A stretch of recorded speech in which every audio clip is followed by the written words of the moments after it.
मैंने अपनी बॉस को धूप सेंकते हुए देखा और सच कहूं तो मैंने वापस मुड़ने के बारे में सोचा, लेकिन उनकी लाउंज चेयर के बगल में रखे फोल्डर ने सबसे पहले मेरा ध्यान खींचा। आंकड़े कभी झूठ नहीं बोलते और जब आप वित्तीय विवरणों को देखने में 8 साल बिताते हैं तो आप 20 फीट दूर से भी गड़बड़ी को पहचानना सीख जाते हैं। अनन्या शर्मा उस बीच चेयर पर इस तरह लेटी थी जैसे सागर उनका ही हो। ब्लैक बिकनी, बड़े आकार का धूप का चश्मा और त्वचा गोवा की तेज धूप से गुलाबी होने लगी थी। वो शर्मा एंटरप्राइजेस की संस्थापक थी, वो महिला जिसने शून्य से एक टेक कंपनी खड़ी की और उसे कुछ ऐसा बनाया जिसका लोग वास्तव में सम्मान करते थे। और वहां वो किसी भी अन्य व्यक्ति की तरह दिख रही थी जो दोपहर के लिए अपनी समस्याओं को भूलने की कोशिश कर रहा हो, सिवाय इसके कि समस्याएं उसी फोल्डर में थीं। हवा पन्नों को चुराने की कोशिश करती रही। मैंने एक शीट को ऊपर उठते और वापस नीचे फड़फड़ाते देखा। जहां मैं खड़ा था वहां से मुझे संख्याओं के कॉलम, डेटा की पंक्तियां दिख रही थीं, उस तरह के कागजी काम जिन्हें अधिकांश लोग शांत कार्यालयों में ले जाते हैं, सार्वजनिक समुद्र तटों पर नहीं। जैसे ही मैं करीब आया उन्होंने अपना सिर मेरी ओर झुकाया। चश्मा इतना नीचे आया कि वो ऊपर से देख सकें। उनकी आंखें हरी और तेज थीं, वैसी जो कुछ भी नहीं चूकती। नज़ारे का आनंद ले रहे हो? उन्होंने पूछा। उनकी आवाज़ में वही नियंत्रित कड़वाहट थी जिसका इस्तेमाल वो कंपनी की बैठकों में करती थी। जैसे उनकी कही हर बात एक परीक्षा हो जिसे आप नहीं जानते थे कि आप दे रहे हैं। मैं कुछ सुरक्षित कह सकता था, माफ़ी मांगते हुए बड़बड़ा सकता था और चलता रह सकता था। इसके बजाय मैंने उनकी नज़रों से नज़रें मिलाईं और कहा, आप। उनके मुंह का एक कोना हिला। पूरी तरह से मुस्कुराहट नहीं, बल्कि ऐसा लगा जैसे वो हैरान थी, लेकिन इसे दिखाने से इनकार कर रही थी। वह बैठ गई, फोल्डर की ओर हाथ बढ़ाया क्योंकि हवा के एक और झोंके ने सब कुछ बिखेरने की कोशिश की। मैं बिना सोचे समझे आगे बढ़ा, 3 पन्नों को उड़ने से पहले ही पकड़ लिया, उन्हें वापस क्रम में दबा दिया, और तभी मैंने इसे देखा। छठी पंक्ति, 42% का लाभ मार्जिन। ठीक वहीं काली स्याही में, जैसे कि इसका कोई मतलब होना चाहिए था। लेकिन 2 पंक्तियों नीचे, परिचालन नकदी प्रवाह, ऑपरेशनल कैश फ्लो, ने एक अलग कहानी बताई। नंबर मेल नहीं खाते थे, मेल खा ही नहीं सकते थे। किसी ने उन्हें सतह पर अच्छा दिखाने की कोशिश की थी जबकि नीचे की नींव ढह रही थी। छठी पंक्ति, मैंने पन्ने को पकड़ते हुए कहा ताकि हवा उसे मेरे हाथों से न छीन ले। आपका लाभ मार्जिन आपके नकदी बहिर्वाह, कैश आउटफ्लो, के साथ मेल नहीं खाता। कोई आपके उपकरण मूल्यह्रास अनुसूची, इक्विपमेंट डिप्रिशिएशन शेड्यूल, में समस्या छिपा रहा है। उनका पूरा शरीर बदल गया। समुद्र तट वाली शिथिल मुद्रा गायब हो गई। वो बिकनी में भी फिर से सीईओ बन गई। तुम कौन हो? उन्होंने पूछा। अर्जुन मेहरा, मैं आपके वित्त विभाग में काम करता हूँ, सीनियर एनालिस्ट। उन्होंने मेरे चेहरे को इस तरह देखा जैसे वो याद करने की कोशिश कर रही हों कि क्या उन्होंने मुझे पहले देखा है। शायद नहीं देखा था। उनकी जैसी कंपनियां सैकड़ों लोगों को नियुक्त करती हैं। हम में से अधिकांश सिस्टम में सिर्फ नाम है, और तुम 5 सेकंड में वित्तीय विवरण पढ़ सकते हो? मैं 8 साल से इस तरह की गड़बड़ियों को साफ कर रहा हूं, मैंने कहा और पन्ने के नीचे की ओर इशारा किया। जिसने भी यह रिपोर्ट बनाई है उसने गलत परिशोधन पद्धति, अमोर्टाइजेशन मेथड, का उपयोग किया है। आपकी संपत्ति की लाइन गायब नकदी को कवर कर रही है, इसीलिए कागजों पर सब कुछ ठीक लग रहा है जबकि कंपनी का पैसा बह रहा है। वह खड़ी हुई, अपने बैग से एक पतला सफेद कवर अप निकाला और उसे अपने चारों ओर लपेट लिया। लेकिन उन्होंने मेरी ओर देखना कभी बंद नहीं किया। क्या तुम जानते हो मैं यहाँ क्यों हूँ? अर्जुन, ऑफिस से ब्रेक ले रही हूँ। मेरे सीएफओ ने कल इस्तीफा दे दिया, उन्होंने कहा। उनकी आवाज़ सपाट और नियंत्रित थी, लेकिन मैंने नीचे दबे गुस्से को सुना। बोर्ड के एक सदस्य विक्रम मल्होत्रा आपातकालीन ऑडिट के लिए दबाव डाल रहे हैं। उनका कहना है कि मैंने अपने पिछले बड़े निवेश का कुप्रबंधन किया। अगर वो साबित कर देते हैं कि मैंने गलत फैसले लिए तो मैं अपनी ही कंपनी पर नियंत्रण खो दूंगी। फोल्डर उनके हाथ में थोड़ा कांपा, डर से नहीं बल्कि उस गुस्से से जिसे उन्होंने कसकर बंद कर रखा था। आप काम को बीच पर ले आएं, मैंने कहा। मुझे सोचने के लिए जगह चाहिए थी, उन्होंने जवाब दिया। और मुझे लगता है कि मुझे किसी ऐसे व्यक्ति की जरूरत थी जो वास्तव में समस्या देख सके। उन्होंने अपना फोन निकाला। तुम इस पर काम कितनी जल्दी शुरू कर सकते हो? मैंने अपने हाथ के पन्नों को देखा, फिर उनके चेहरे को। अभी, अगर आप चाहें। उन्होंने एक बार सिर हिलाया। मेरा रेंटल यहाँ से 2 मिनट की दूरी पर है, चलो। हम खामोशी में चले। उन्होंने जूते नहीं पहने, बस उन्हें एक हाथ में पकड़ा हुआ था जबकि फोल्डर दूसरे हाथ में मजबूती से था। घर पानी के नज़ारे वाली चट्टान पर बना था। बड़ी खिड़कियां, महंगा फर्नीचर, उस तरह की जगह जिसे लोग तब किराए पर लेते हैं जब उन्हें कुछ समय के लिए गायब होने की जरूरत होती है। अंदर एयर कंडीशनिंग की ठंडी दीवार जैसी हवा लगी। डाइनिंग टेबल और कागजों के नीचे दबी थी प्रिंटेड रिपोर्ट, अधिग्रहण, एक्विजिशन, दस्तावेज, ईमेल जिन्हें इतनी बार पढ़ा गया था कि पन्ने नर्म हो गए थे। अनन्या ने दरवाजे के पास अपनी सैंडल छोड़ दी और उनके बिना और लंबी दिखने लगी। विक्रम 48 घंटों में बोर्ड वोट के लिए मजबूर कर रहे हैं। उन्होंने कहा कि उनका दावा है कि निवेश का पैसा वहां नहीं है जहां उसे होना चाहिए। अगर मैं उन्हें गलत साबित नहीं कर पाती तो बोर्ड मुझे हटा देगा। मैंने कागजों को मेज पर फैला दिया, उन्हें ढेरों में छांटना शुरू कर दिया। मुझे निवेश के बारे में बताएं। ये कब हुआ? कितना पैसा? 6 महीने पहले 15 मिलियन। हमने एक छोटी कंपनी खरीदी जिसके पास वो तकनीक थी जिसकी हमें जरूरत थी। सौदा साफ सुथरा था, सभी वकीलों ने हस्ताक्षर किए थे। और विक्रम ठीक ठीक क्या कह रहे हैं? कि पैसा गायब हो गया, कि मैंने इसे कहीं ऐसी जगह भेज दिया जहां इसे नहीं जाना चाहिए था, कि मैं या तो मूर्ख हूं या चोरी कर रही हूं। मुझे 2 ढेर मिले जो मायने रखते थे, उन्हें अगल बगल रखा। यह आपके अधिग्रहण वित्तपोषण के कागजात हैं। यह उसी समय की आपकी परिचालन व्यय, ऑपरेशनल एक्सपेंस रिपोर्ट है। इस वेंडर भुगतान को देखें। वो करीब आई, इतनी करीब कि मैं उनकी सनस्क्रीन की गंध को किसी फूलों की खुशबू के साथ मिला हुआ सूंघ सकता था। कौन सा? ठीक यहाँ, एक नियमित परिचालन व्यय के रूप में वर्गीकृत है, लेकिन वेंडर आईडी आपके निवेश से जुड़ी एक होल्डिंग कंपनी से मेल खाती है। किसी ने इसे एक श्रेणी से दूसरी श्रेणी में स्थानांतरित कर दिया। इसे सामान्य व्यावसायिक खर्च जैसा बना दिया जबकि यह वास्तव में निवेश का पैसा था। उनकी आंखें फटी रह गईं। ये तो बहुत सटीक है। झूठ सरल होता है, मैंने कहा, इसीलिए ये काम करता है। जटिल धोखाधड़ी पकड़ी जाती है, बुनियादी धोखाधड़ी सरेआम छिप जाती है। मैंने तब उनके हाथ पर ध्यान दिया। एक हल्का कंपन, जब तक आप इसे देख न रहे हो तब तक स्पष्ट नहीं होता। उनकी उंगलियां मेज के किनारे पर थपथपा रही थी जैसे वे स्थिर न रह सकें। Low blood sugar, adrenaline crash. मैंने इसे पहले भी उन लोगों में देखा था जो केवल तनाव पर चल रहे थे। आपने आखिरी बार कब खाया था? मैंने पूछा। उन्होंने पलकें झपकाईं। क्या खाना? कब? मुझे नहीं पता। कल नाश्ता शायद। आपको कुछ खाने की जरूरत है। आपका ब्लड शुगर कम है, इसीलिए आपका हाथ कांप रहा है। जब आपका शरीर जवाब दे रहा हो तब आप अच्छे निर्णय नहीं ले सकते। उन्होंने मुझे इस तरह देखा जैसे मैंने अभी किसी दूसरी भाषा में बात की हो। क्या तुम सच में अभी मुझे आदेश दे रहे हो? मैं सबसे महत्वपूर्ण एसेट को कार्यशील रख रहा हूं, मैंने कहा। एसेट आप हैं। खाना ऑर्डर करें जिसमें वास्तव में प्रोटीन हो। उनके चेहरे पर एक थकी हुई मुस्कान आई। बस 1 सेकंड के लिए असली सुशी। अगर तुम वसाबी संभाल सकते हो, मैं कुछ भी संभाल सकता हूं। उन्होंने पहले ही अपना फोन टैप करते हुए कहा। वो पल था जब कुछ बदल गया। बड़ा नहीं, स्पष्ट नहीं, लेकिन वास्तविक। उन्होंने खाना ऑर्डर किया जबकि मैं कागजों के माध्यम से काम करता रहा। उपकरण मूल्यह्रास में एक और समस्या मिली, फिर वेंडर भुगतानों में एक और। हर एक इतनी छोटी कि चूक जाए। वे सब मिलकर उन्हें नष्ट करने के लिए काफी बड़ी थी। जब तक खाना आया, मेरे पास एक सूची थी। जब तक हमने खाना खत्म किया, मेरे पास एक सिद्धांत था।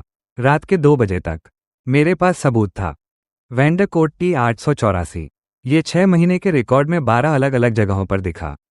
हर बार इसे सामान्य व्यावसायिक खर्च के रूप में वर्गीकृत किया गया था, लेकिन जब मैंने वास्तविक भुगतानों का पता लगाया तो वे सभी एक ही स्थान पर गए। एक शेल कंपनी जिसने पैसा एक निजी निवेश फर्म को भेजा जो विक्रम मल्होत्रा की थी। क्या तुम इसे साबित कर सकते हो? अनन्या ने पूछा। वह मेज पर मेरे सामने बैठी थी। बाल अब खुले थे। घंटों पहले ब्लेजर कुर्सी के पीछे फेंक दिया गया था। दीवार पर लगी घड़ी में 2:17 बजे थे। बाहर लहरों पर चांदनी के अलावा समंदर काला था। अभी नहीं, मैंने स्वीकार किया। मैं आपको पैटर्न दिखा सकता हूं। मैं आपको दिखा सकता हूं कि पैसा कहां गया, लेकिन यह साबित करने के लिए कि विक्रम ने यह जानबूझकर किया है, मुझे वास्तविक सिस्टम तक पहुंच चाहिए। ट्रांजैक्शन लॉग, मूल प्रविष्टियां, वह सब जो दिखाता है कि प्रत्येक परिवर्तन किसने और कब किया। वह हिचकिचाई नहीं, अपना लैपटॉप खोला, कुंजियों को देखे बिना पासवर्ड टाइप किया और कुछ ऐसा निकाला जो आधिकारिक और जटिल लग रहा था। मैं तुम्हें अस्थायी पहुंच दे रही हूं, उन्होंने कहा। समय सीमित। तुम जो कुछ भी करते हो उसका लॉग रखा जाता है। मेरी कानूनी टीम को प्राधिकरण की कॉपी मिल जाएगी। उन्होंने मेज पर एक प्रिंटेड फॉर्म सरकाया और उस पर हस्ताक्षर किए। उनके हस्ताक्षर साफ, आत्मविश्वासी और तेज थे। मैं यहां समस्याएं पैदा करने के लिए नहीं हूं, मैंने धीरे से कहा। उनकी आंखें कागज से ऊपर उठी। वह मेरी चिंता नहीं है। तो फिर क्या है? अकेले होना जब विक्रम अपनी चाल चलेगा, उन्होंने कहा। वो सिर्फ मेरी नौकरी के लिए नहीं आ रहा है, वो उस सब के लिए आ रहा है जो मैंने बनाया है। और कल तक मुझे लगा था कि मुझे अकेले ही उसका सामना करना पड़ेगा। मैंने उनकी नज़रों को थामे रखा। आप अकेले नहीं होंगी। 3 दिन बाद हम मुंबई वापस आ गए थे। शर्मा एंटरप्राइजेस की इमारत मुंबई के धुंध भरे आसमान में 40 मंजिल ऊंची खड़ी थी। कांच और स्टील और लोगों को घबराहट में डालने के लिए पर्याप्त पैसा। अनन्या लॉबी से इस तरह गुजरी जैसे गुरुत्वाकर्षण पर उनका ही अधिकार हो। मैं 3 कदम पीछे चल रहा था। एक अस्थायी आईडी बैज पहने हुए जिस पर कॉन्ट्रैक्टर लिखा था। लोग घूर रहे थे, फुसफुसा रहे थे, सोच रहे थे कि मैं कौन हूं और मैं अचानक सीईओ के साथ हर जगह क्यों हूं। विक्रम मल्होत्रा ने मुझे दूसरे दिन ढूंढ लिया। मैं कार्यकारी मंजिल एग्जीक्यूटिव फ्लो पर एक छोटे से कार्यालय में बैठा था। उधार लिए गए लैपटॉप पर ट्रांजैक्शन रिकॉर्ड देख रहा था। उन्होंने दस्तक नहीं दी, बस दरवाजा खोला और ऐसे अंदर आए जैसे उनका पूरा अधिकार हो। मेरी मेज पर एक मोटा मैनुअल पटक दिया। वो एक भारी आवाज के साथ गिरा। मिस्टर मेहरा, उन्होंने कहा, बिना किसी गर्मजोशी के मुस्कुराए। संवेदनशील कंपनी डेटा तक पहुंचने वाले कॉन्ट्रैक्टर्स के बारे में हमारे पास बहुत विशिष्ट प्रोटोकॉल हैं। धारा 7, मैंने कहा। मैनुअल की ओर देखा भी नहीं। उनकी मुस्कान डगमगा गई। तुमने इसे पढ़ा है? एक एक शब्द, विशेष रूप से वो हिस्सा जिसमें बोर्ड के सदस्यों को अपने वित्तीय हितों के टकराव, फाइनेंशियल कॉन्फ्लिक्ट्स ऑफ इंटरेस्ट का खुलासा करने की आवश्यकता होती है। उनकी आंखों में कुछ बदल गया। अभी भी मुस्कुरा रहे थे, लेकिन अब और भी ठंडे। तुम्हें सावधान रहना चाहिए। अनन्या आवेगी, इम्पल्सिव हैं, भावनात्मक निर्णय लेती हैं। जब वो गिरेंगी तो तुम उनके बगल में खड़ा होना नहीं चाहोगे। मेरी अभिव्यक्ति नहीं बदली। उन्हें कुछ नहीं दिया। मैं गिरने की योजना नहीं बना रहा हूं। मैं वहीं खड़े रहने की योजना बना रहा हूं जहां मैं हूं। उन्होंने 5 लंबे सेकंड तक मुझे गौर से देखा, फिर बिना एक शब्द कहे बाहर चले गए। लेकिन मैंने उनके कंधों में, उनके चलने के तरीके में इसे देखा। वो अभी रुके नहीं थे, बिल्कुल भी नहीं। अगले 3 सप्ताह सब कुछ धुंधला सा रहा। ऑडिट ट्रेल्स, कॉन्फ्रेंस कॉल, वकीलों द्वारा भ्रमित करने वाली भाषा में पूछे गए सवाल। रिपोर्टर्स अनन्या के ऑफिस में फोन कर रहे थे। हर बार जब कोई और अफवाह छपती, शेयर की कीमत गिर जाती। मैं करीब रहा, जहां हो सका हस्तक्षेप किया। उन सवालों के जवाब दिए जिन्हें उन तक पहुंचने की जरूरत नहीं थी। ये सुनिश्चित किया कि वो सिर्फ कॉफी पीने के बजाय वास्तव में दोपहर का भोजन करें ताकि उनके हाथ न कांपें। एक गुरुवार की दोपहर, वो घंटों तक वीडियो कॉल पर फंसी रहीं। निवेशक उन जवाबों की मांग कर रहे थे जो वो अभी नहीं दे सकती थी। मैंने उनके ऑफिस की कांच की दीवार के माध्यम से देखा, उन्हें अपनी बाईं कनपटी पर उंगलियां दबाते हुए देखा। माइग्रेन बढ़ रहा था। उनकी मेज पर कॉफी ठंडी हो रही थी। मैंने अनुमति नहीं मांगी। ब्रेक रूम में ताज़ा कॉफी बनाई, पानी की एक बोतल ली, अपने बैग में दर्द की दवा ढूंढी। जब कॉल 1 मिनट के लिए रुकी तो मैं अंदर गया, सब कुछ उनके हाथ के पास रख दिया, ठंडे मग को गर्म मग से बदल दिया। एक शब्द भी नहीं कहा, नजरें नहीं मिलाईं, बस सटीकता के साथ सब किया और चला गया। उनके कंधे 1 इंच नीचे झुके। उन्होंने गोलियां लीं, पानी पिया, कांच के माध्यम से। उन्होंने मुझे एक बार सिर हिलाकर इशारा किया। धन्यवाद नहीं, बस एक स्वीकृति। संदेश मिल गया। उसके 2 सप्ताह बाद वह गहरे लाल रंग की ड्रेस और हील्स पहने मेरे अस्थायी ऑफिस में आई, जिससे वो 3 इंच और लंबी लग रही थी। मुझे आज रात तुम्हारी जरूरत है, उन्होंने कहा। कोई स्पष्टीकरण नहीं, जैसे मुझे पहले से ही पता होना चाहिए। चैरिटी गाला, मैंने कहा। मैंने उनके कैलेंडर पर इसे देखा था। विक्रम वहां होगा। वो मुझे अगली तिमाही के अनुमानों के बारे में घेरेगा। उन लोगों के सामने मुझे अस्थिर दिखाने की कोशिश करेगा जो मायने रखते हैं। अगर तुम मेरे साथ होगे तो वो तमीज से पेश आएगा। वो तमीज से पेश आएगा क्योंकि वो जानता है कि मैंने क्या पाया है। मैंने सुधारा। वो सबूतों से डरता है, गवाहों से नहीं। उनका मुंह थोड़ा मुड़ा, शायद वो दोनों से डरता है। गाला दक्षिण मुंबई के किसी संग्रहालय में था। महंगे कपड़ों में अमीर लोग कला की परवाह करने का नाटक कर रहे थे। अनन्या और मैं एक साथ पहुंचे। उन्होंने मेरा परिचय कुछ लोगों से स्ट्रेटेजिक कंसल्टेंट के रूप में कराया। किसी ने विवरण नहीं पूछा। हम मुड़ी हुई धातु जैसी दिखने वाली एक मूर्ति के पास खड़े थे जब तापमान गिर गया। खुले दरवाजों से समुद्र की हवा आ रही थी। अनन्या कांप उठी। मैंने बिना सोचे समझे अपना जैकेट उतार दिया, उसे उनके कंधों पर डाल दिया। उन्होंने उसे अपने चारों ओर और कसकर लपेट लिया। इसमें से तुम्हारी खुशबू आ रही है, उन्होंने धीरे से कहा। कॉफी और कुछ और, शायद दृढ़ संकल्प की। सुरक्षा, उन्होंने कहा। खुद को सुधारा जैसे कि वो वास्तव में यही शब्द कहना चाहती थी। 30 मिनट बाद एक फोटोग्राफर हमारी ओर झपटा। कैमरा फ्लैश हो रहा था। संगीत और बातचीत के बीच सवाल चिल्लाए जा रहे थे। मिस शर्मा, क्या आप वित्तीय अनियमितताओं पर टिप्पणी कर सकती हैं? मैं उनके बीच में आ गया। आक्रामक नहीं, बस वहां मौजूद ठोस। मिस शर्मा की कोई टिप्पणी नहीं है और आप बाहर निकलने का रास्ता रोक रहे हैं। हटिए। फोटोग्राफर ने पलकें झपकाईं, भ्रमित दिखा, फिर हट गया। अनन्या ने एक लंबी सांस छोड़ी। धन्यवाद। मैंने एक दीवार बनाई। मैंने कहा, दीवारें अनुमति नहीं मांगती। हम और रिपोर्टर से बचने के लिए पीछे के गलियारे से निकल गए। कंक्रीट का फर्श, फ्लोरोसेंट लाइटें, नंगी दीवारों से टकराती हमारे कदमों की आवाज गूंज रही थी। वहीं विक्रम ने हमें ढूंढ लिया। एक किनारे के दरवाजे से ऐसे बाहर निकले जैसे वो इंतजार कर रहे हों। उन्हें ठीक ठीक पता था कि हम कौन सा रास्ता लेंगे। अनन्या, उन्होंने शांत और तर्कपूर्ण आवाज में कहा, हमें निजी तौर पर बात करनी चाहिए। यहां नहीं, उन्होंने कहा।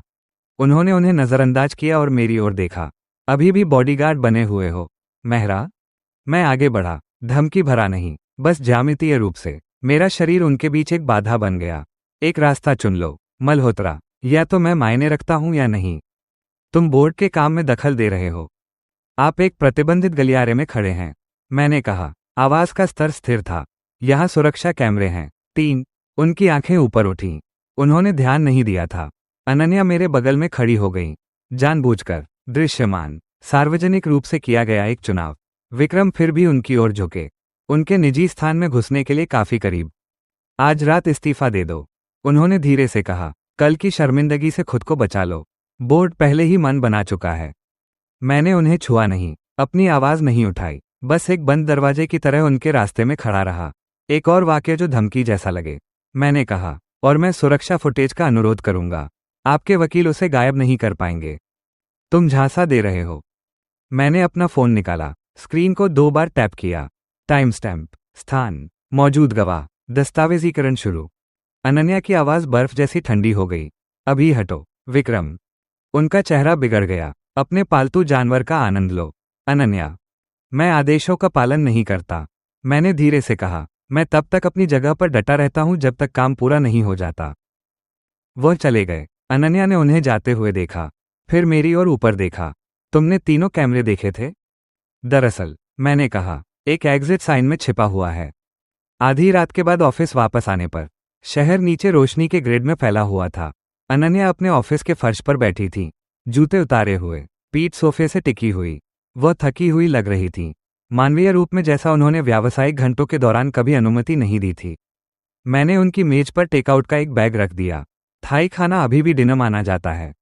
वह हंसी, छोटी और हैरान करने वाली और असली। मैंने आज रात से पहले अपने ऑफिस के फर्श पर कभी पैड थाई, पद थाई नहीं खाया। आप एक सीईओ नहीं हैं, मैंने कहा, आप बस एक इंसान हैं। खाए। उन्होंने एक डिब्बा लिया, उसे खोला, एक निवाला लिया। उनकी आंखें फटी रह गईं। ये वास्तव में अच्छा है। मैंने मेज पर एक नैपकिन सरकाया। उन्होंने अपना मुंह पोंछा, अभी भी आधी मुस्कुरा रही थी। तुम हर चीज को एक मिशन की तरह मानते हो। मैं हर चीज को ऐसे मानता हूं जैसे वो मायने रखती हो, मैंने कहा, क्योंकि वो रखती है। आधी रात के बाद थाई खाना भी, विशेष रूप से वह खाली पेट समस्याओं को हल नहीं किया जा सकता। इंटरनेट ने मंगलवार को अनन्या को तबाह करने की कोशिश की। मैं ट्रांजैक्शन लॉग देख रहा था जब मेरा फोन बजने लगा, और बजता ही रहा।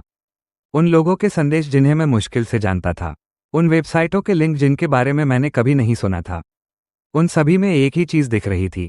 दस्तावेज, दर्जनों, उत्पीड़न के बारे में कर्मचारियों की शिकायतें, दावे कि अनन्या ने सालों तक दुराचार की रिपोर्टों को नजरअंदाज किया। आंतरिक मेमो, इंटरनल मेमोज, जिन्होंने उन्हें ठंडा, क्रूर दिखाया, जैसे कोई ऐसा व्यक्ति जो बुरे लोगों को बचाता हो क्योंकि सही काम करने से यह आसान था। मेरे ऑफिस का फोन बजा।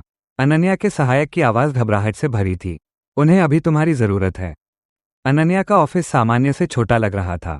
वो खिड़कियों के पास खड़ी थी, पीठ दरवाजे की ओर थी, शहर को ऐसे देख रही थी जैसे वो उसे अपने खिलाफ होते देख रही हो। उनका टैबलेट मेज पर रखा था, स्क्रीन अभी भी लीक हुए दस्तावेजों में से एक के साथ चमक रही थी। मैंने इन्हें कभी नहीं देखा, उन्होंने कहा। पीछे नहीं मुड़ी, उनमें से कोई भी नहीं। मैंने कभी किसी चीज को नजरअंदाज नहीं किया।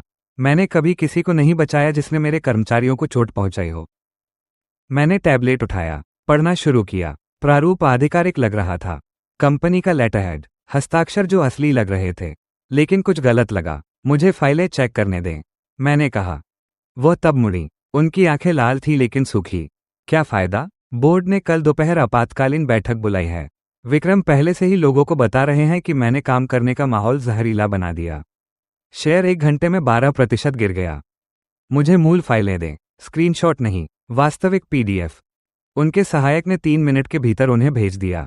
मैंने अपने लैपटॉप पर पहली फाइल खोली। शब्दों को नहीं पढ़ा, उसके नीचे के डेटा को पढ़ा। हर डिजिटल फाइल में वो जानकारी होती है जिसे अधिकांश लोग कभी नहीं देखते। इसे किसने बनाया, कब, किस सॉफ्टवेयर का उपयोग किया गया, ये किस कंप्यूटर से आया, उन उंगलियों के निशान की तरह जिन्हें कोई मिटाना याद नहीं रखता। पहले दस्तावेज में दावा किया गया था कि ये 2023 का है, 2 साल पुराना। लेकिन प्रॉपर्टीज पैनल ने एक अलग कहानी बताई। फाइल में एम्बेडेड फॉन्ट पैकेज 3 महीने पहले जारी किए गए सॉफ्टवेयर संस्करण 2025 से था। किसी ने एक नया दस्तावेज बनाया था और उसे पुराना दिखाने की कोशिश की थी। दिखने वाली तारीख बदल दी लेकिन अदृश्य डेटा के बारे में भूल गए। इसे देखें, मैंने कहा। स्क्रीन को अनन्या की ओर घुमाया। वो करीब आई। मैं क्या देख रही हूं? फाइल कहती है कि ये 2023 की है, लेकिन इसे बनाने के लिए इस्तेमाल किया गया सॉफ्टवेयर इस साल तक अस्तित्व में ही नहीं था। ये फर्जी है, बैकडेट किया गया है। किसी ने ये दस्तावेज हाल ही में बनाए और उन्हें पुराना दिखाने की कोशिश की। उनके हाथ ने मेज के किनारे को पकड़ लिया। क्या तुम इसे साबित कर सकते हो? मैं आपको मेटाडेटा दिखा सकता हूं। ये फाइल के अंदर छिपी हुई जानकारी है। यह एक इतिहास की तरह है जिसे अधिकांश लोग चेक करना नहीं जानते, लेकिन यह वहां है। मैंने एक और दस्तावेज खोला। वही समस्या, फिर एक और। सभी ने पुराना होने का दावा किया। सभी पिछले 2 सप्ताह में बनाए गए थे। हमारे लेटरहेड, हमारे फॉर्मेटिंग, हमारे कर्मचारियों के नाम तक किसकी पहुंच होगी? मैंने अपलोड लॉग निकाला। कंपनी नेटवर्क से गुजरने वाली हर फाइल एक निशान छोड़ती है। IP address, user account, time stamp. Leak हुए दस्तावेजों को सुबह 3:42 बजे शर्मा एंटरप्राइजेज नेटवर्क के अंदर से एक कार्यकारी प्रशासनिक खाते का उपयोग करके एक सार्वजनिक वेबसाइट पर अपलोड किया गया था। V Malhotra_exec। मैंने जोर से पढ़ा। यह अकाउंट का नाम है। अनन्या का चेहरा पीला पड़ गया। विक्रम की कार्यकारी सहायक। या तो उसने ये किया या किसी ने उसके लॉगिन का उपयोग किया। किसी भी तरह यह उनके ऑफिस से आया है। मैं खुदाई करता रहा। लीक से जुड़ा एक और फोल्डर मिला। इसे हटा दिया गया था, लेकिन पूरी तरह से मिटाया नहीं गया था। डिजिटल फाइलें उतनी आसानी से गायब नहीं होती जितना लोग सोचते हैं। अंदर तस्वीरें थीं। खिड़की से अनन्या, पार्किंग गैराज में अनन्या, एक रेस्टोरेंट में अनन्या, अच्छी गुणवत्ता वाले कैमरे से दूर से ली गई तस्वीरें, 2 साल पहले की तारीखें, अनुमति के बिना चुराए गए निजी पल। कीबोर्ड पर मेरे हाथ रुक गए। एयर कंडीशनिंग की आवाज़ और बाहर के दूर के ट्रैफिक के अलावा ऑफिस में सन्नाटा छा गया। वो आप पर नजर रख रहा है, मैंने कहा। मेरी आवाज़ सपाट और नियंत्रित थी, लेकिन अंदर कुछ गर्म और तेज सा बन रहा था। अनन्या के हाथ ने अपना मुंह ढक लिया। कितनी तस्वीरें? 37। मैंने हर एक को सहेजा। 3 अलग अलग ड्राइव, उन पर लेबल लगाए, मेटाडेटा रिपोर्ट कॉपी की। सबूत का हर टुकड़ा दस्तावेजबद्ध और सुरक्षित रूप से संग्रहित किया गया। सुबह के 6 बजे अनन्या अपने ऑफिस के सोफे पर सो रही थी, अभी भी कल के कपड़े पहने हुए। मेरा जैकेट उनके ऊपर कंबल की तरह पड़ा था। मैं पूरी रात जागता रहा। आंखें जल रही थीं। मेज पर कॉफी के 3 खाली कप रखे थे, लेकिन मेरे पास सब कुछ था। सबूत, निशान, वो गवाही जिसे झुठलाया नहीं जा सकता था। मैंने कॉफी टेबल पर एक प्रिंटेड फोल्डर रखा, इतना भारी कि उससे एक हल्की धमक हुई। अनन्या की आंखें तुरंत खुल गईं। कोई धीरे धीरे जागना नहीं, बस तुरंत जागरूकता। मैंने उसे पकड़ लिया। मैंने कहा। वह बैठ गई, बाल बिखरे हुए, मेकअप बिगड़ा हुआ, और मानवीय दिख रही थी जैसा मैंने उन्हें कभी नहीं देखा था। कैसे? मैंने उन्हें प्रॉपर्टीज रिपोर्ट थमा दी। उन्होंने पन्ने को पढ़ा। उनकी आंखें एक पंक्ति पर रुक गईं। V Malhotra_exec। उन्होंने फुसफुसाया। उसके सहायक का अकाउंट। उसने किसी ऐसे व्यक्ति को काम पर रखा जिसने सोचा कि केवल सही जानकारी हटाना ही काफी है। वे उसके नीचे के डेटा के बारे में भूल गए, वह चीज जो असली कहानी बताती है। उनकी उंगलियां कागज पर दब गईं। और तस्वीरें? मैंने उन्हें बिना समझाए सरका दिया। सबूतों को खुद बोलने दें। उनका गला हिला, एक निवाला निगलना जो दर्दनाक लग रहा था। 2 साल, उन्होंने धीरे से कहा। वो 2 साल से इसकी योजना बना रहा है। हाँ, लेकिन आज ये खत्म होता है। बोर्ड मीटिंग एक मुकदमे की तरह महसूस हुई। एक मेज के चारों ओर सूट पहने हुए 12 लोग जो शायद मेरी कार से भी महंगी थी। अनन्या एक छोर पर बैठी थी, विक्रम दूसरे छोर पर, शांत, आत्मविश्वासी, एक चिंतित नेता की भूमिका निभाते हुए। ये दुर्भाग्यपूर्ण है, विक्रम कह रहे थे, लेकिन हमें कंपनी के सर्वोत्तम हित में कार्य करना चाहिए। कार्यस्थल के दुराचार के सबूत भारी हैं। अनन्या को इससे पहले इस्तीफा दे देना चाहिए कि स्थिति और खराब हो जाए। मैंने इस्तीफा नहीं दिया है, अनन्या ने कहा। आवाज फौलाद की तरह स्थिर थी। और मैं दूंगी भी नहीं। विक्रम ने एक लंबी और नाटकीय आह भरी। अनन्या, दस्तावेज सार्वजनिक हैं, नुकसान हो चुका है। इससे लड़ना केवल कंपनी को और नुकसान पहुंचाता है। मैं दीवार के पास अपनी कुर्सी से खड़ा हो गया। सभी 12 बोर्ड सदस्य देखने के लिए मुड़े। दस्तावेजों की जांच होनी चाहिए, मैंने कहा। विक्रम का सिर मेरी ओर झटके से मुड़ा। कॉन्ट्रैक्टर को बोलने का अधिकार किसने दिया? किसी ने जवाब नहीं दिया। अनन्या को जरूरत नहीं थी। मैं मेज की ओर चला। वो फोल्डर रख दिया जो मैं ला रहा था। मोटा, भारी, संगठित। लीक हुए दस्तावेज फर्जी हैं, मैंने साफ तौर पर कहा। पीडीएफ में छिपा हुआ डेटा है जो साबित करता है कि वे 2 सप्ताह पहले बनाए गए थे, न कि 2 साल पहले। तारीखें बदली गई थीं।